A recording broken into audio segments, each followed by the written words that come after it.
Assalamualaikum warahmatullahi wabarakatuh. Perkenalkan, nama saya Bayu Sanjaya Nugraha dari kelas HK17C Universitas Buana Perjuangan Karawang. Pada kesempatan kali ini saya bersama Kang Asep dan Teh Dita, kami akan sedikit menyampaikan terkait materi tentang hukum perlindungan konsumen. Hukum perlindungan konsumen sendiri baru disahkan di Indonesia pada tahun 1999. Oleh karena itu, hukum perlindungan konsumen itu ada di Undang-Undang Nomor 8 tahun 1999. Menurut undang-undang tersebut, perlindungan konsumen adalah segala upaya yang menjamin adanya kepastian hukum untuk memberi perlindungan kepada konsumen. Diharapkan menjadi benteng terhadap tindakan sewenang-wenang yang merugikan pelaku usaha, hanya demi untuk kepentingan perlindungan konsumen. Begitu pula sebaliknya, menjamin kepastian hukum bagi para konsumen.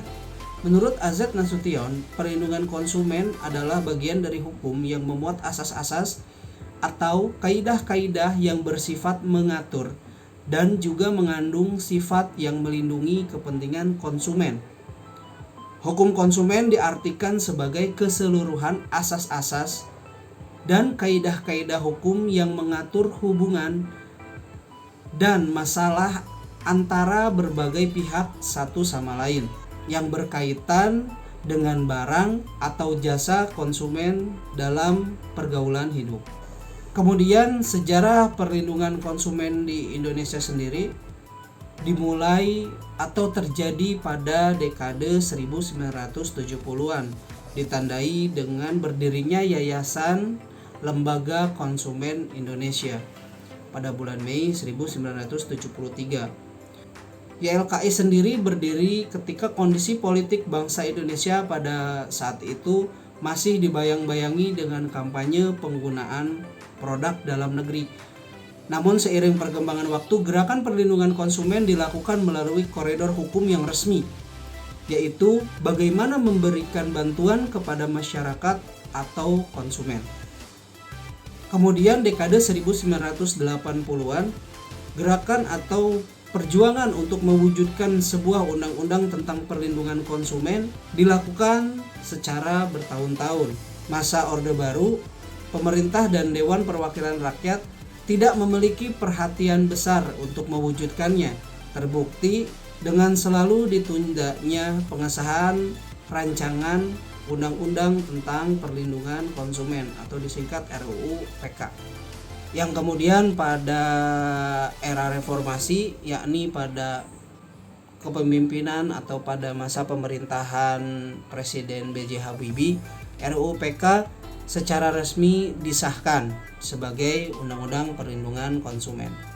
Kemudian dari Undang-Undang Perlindungan Konsumen terdapat 8 hak dasar yang dimiliki oleh konsumen. Yang pertama, pemenuhan kebutuhan dasar. Kemudian yang kedua, keamanan. Yang ketiga, informasi. Yang keempat, pilihan. Yang kelima, perwakilan. Yang keenam, penggantian. Kemudian yang ketujuh, pendidikan konsumen. Yang terakhir atau yang kedelapan adalah lingkungan sehat dan berkelanjutan. Selanjutnya dalam pasal 2 Undang-Undang Perlindungan Konsumen terdapat 5 asas yang dianut oleh Undang-Undang Perlindungan Konsumen. Yang pertama adalah asas manfaat. Kemudian yang kedua, asas keadilan. Yang ketiga, asas keseimbangan. Yang keempat, asas keamanan dan keselamatan konsumen. Yang kelima, asas kepastian hukum. Baik, kemudian kita uraikan satu persatu dari kelima asas tersebut. Yang pertama, itu ada asas manfaat. Asas ini mengandung makna bahwa penerapan Undang-Undang Perlindungan Konsumen harus memberikan manfaat yang sebesar-besarnya kepada kedua belah pihak, konsumen dan pelaku usaha, sehingga tidak ada satu pihak yang kedudukannya lebih tinggi dibanding pihak lain. Kedua belah pihak harus memperoleh hak-haknya. Asas yang kedua adalah asas keadilan, di mana penerapan asas ini dapat dilihat pada pasal 4 sampai pasal 7 Undang-Undang Perlindungan Konsumen yang mengatur mengenai hak dan kewajiban konsumen serta pelaku usaha. Diharapkan melalui asas ini, konsumen dan pelaku usaha dapat memperoleh haknya dan menunaikan kewajibannya secara seimbang. Asas keseimbangan. Melalui penerapan asas ini diharapkan kepentingan konsumen, pelaku usaha, serta pemerintah dapat terwujud secara seimbang. Tidak ada pihak yang lebih dilindungi. Yang keempat, asas keamanan dan keselamatan konsumen. Diharapkan penerapan Undang-Undang Perlindungan Konsumen akan memberikan jaminan atau keamanan serta keselamatan konsumen dalam penggunaan, pemakaian, dan pemanfaatan barang dan atau jasa yang dikonsumsi atau digunakan. Yang kelima, asas kepastian hukum. Dimaksudkan agar baik konsumen dan pelaku usaha menaati hukum dan memperoleh keadilan dalam penyelenggaraan perlindungan konsumen, serta negara menjamin kepastian hukum. Selanjutnya, aspek hukum keperdataan dalam perlindungan konsumen.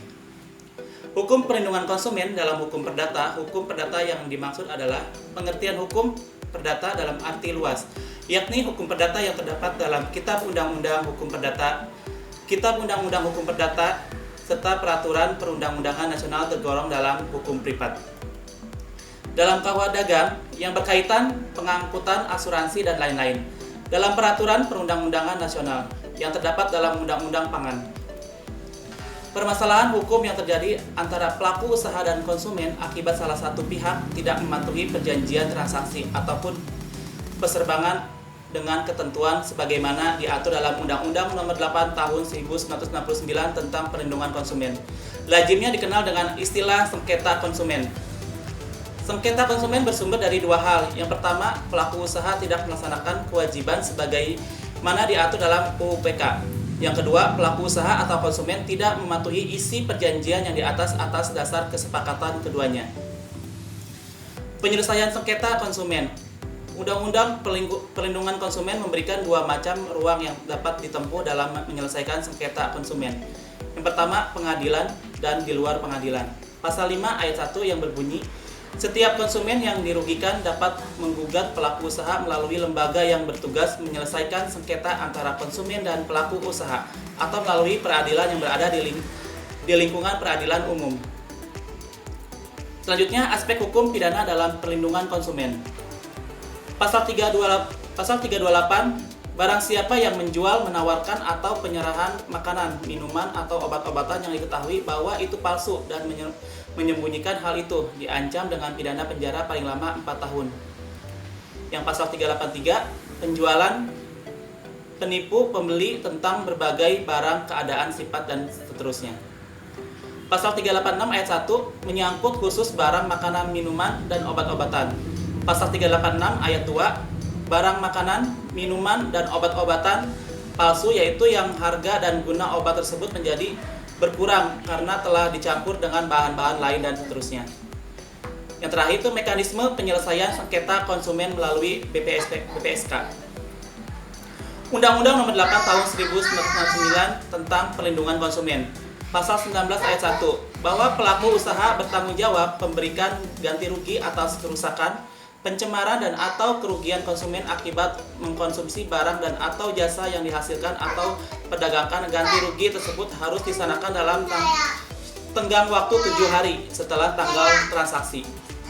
Pasal 19 ayat 2 bahwa pemberian ganti rugi dilaksanakan dalam tenggang waktu 7 hari setelah tanggal transaksi. Apabila dalam waktu 7 hari ini ternyata pelaku usaha memberikan ganti rugi, maka tidak akan menjadi sengketa konsumen.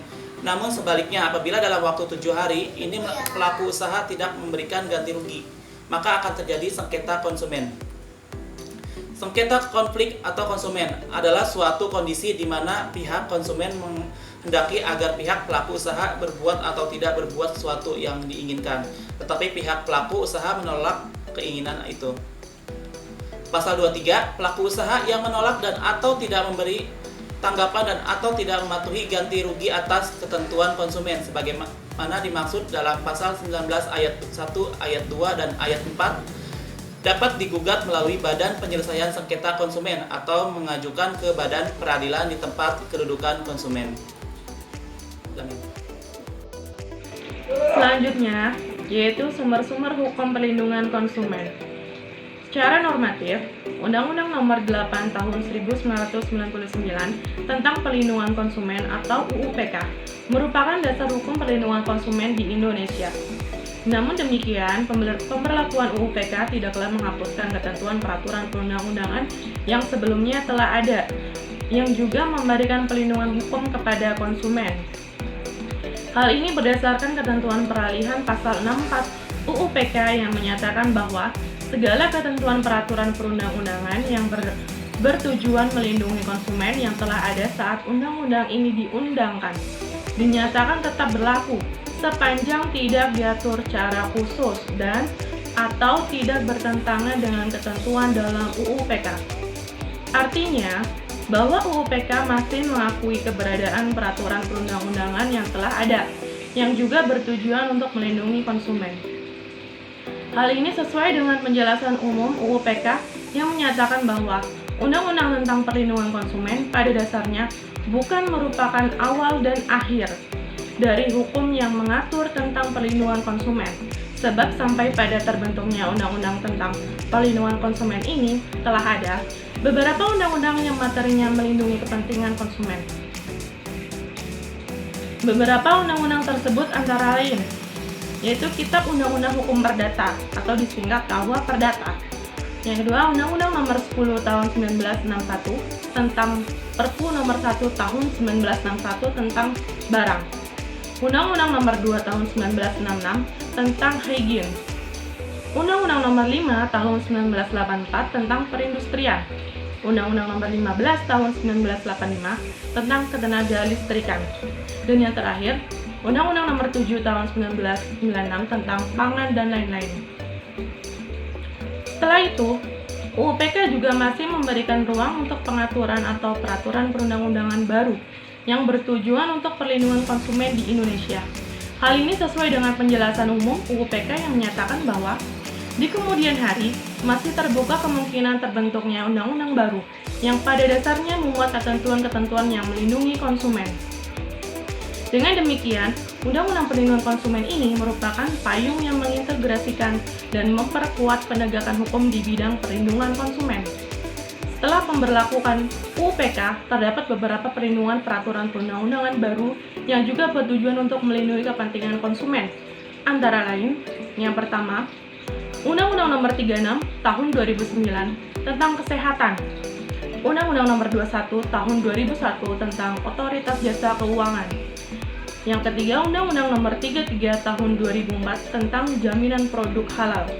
Keberadaan undang-undang yang baru ini juga terintegrasi dengan UU-PK sebagai undang-undang payung dalam perlindungan konsumen di Indonesia. Berdasarkan penjelasan tadi bahwa pengaturan mengenai perlindungan konsumen tidak hanya didasarkan pada undang-undang yang secara khusus mengatur perlindungan konsumen, yakni Undang-Undang Nomor 8 Tahun 1999 tentang perlindungan konsumen, namun juga meliputi peraturan perundang-undangan perlindungan yang sifatnya umum, yang juga mengatur mengenai masalah perlindungan konsumen.